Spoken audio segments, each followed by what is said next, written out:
Setelah sempat menuai kritikan, akhirnya anggota DPR RI yang terpapar COVID-19 kini mendapat tempat isolasi di hotel berbintang. Selain anggota DPR, hotel ini juga diperuntukkan bagi staf khusus, tenaga ahli, dan ASN di lingkungan DPR.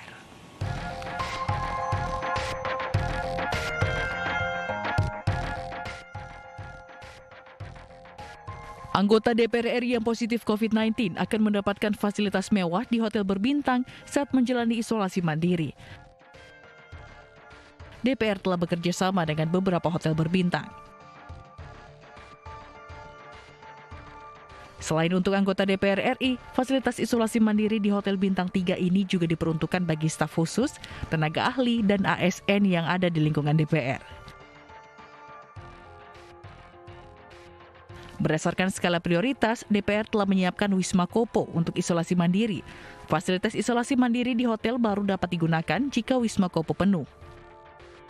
Skala prioritas kita adalah apabila kemudian di rumah jabatan tidak bisa, nah kan ini kan bukan cuma anggota DPR, ada ASN yang kemudian ngumpul dengan keluarga, ada tenaga ahli anggota DPR yang juga ngumpul dengan keluarga.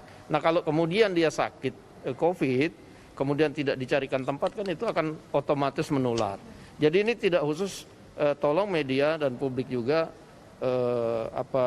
menyimak bahwa ini tidak khusus anggota DPR, tapi perangkat DPR keseluruhan. Sementara itu, Forum Masyarakat Peduli Parlemen Indonesia atau Formapi mengkritisi fasilitas khusus ini. Anggota DPR dinilai minim empati. Kepedulian DPR harus terlihat pada kebijakan yang mereka buat atau yang mereka hasilkan.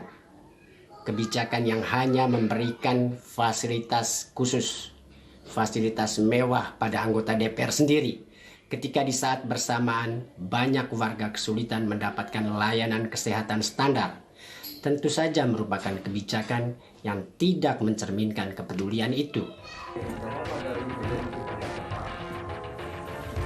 Di tengah fasilitas khusus anggota DPR, ironisnya hingga pekan lalu, tim lapor COVID-19 mencatat sebanyak lebih dari 2.300 pasien isolasi mandiri COVID-19 meninggal dunia di luar rumah sakit. Kekurangan ruang rawat inap dan langkanya tabung oksigen untuk pasien COVID-19 mengakibatkan ribuan warga menjalani isolasi mandiri. Belum lagi, kisah pilu yang dialami bocah 10 tahun di Kutai Barat, Kalimantan Timur. Bocah ini harus menjalani isolasi mandiri seorang diri setelah kedua orang tuanya meninggal karena COVID-19. Tim Liputan iNews melaporkan.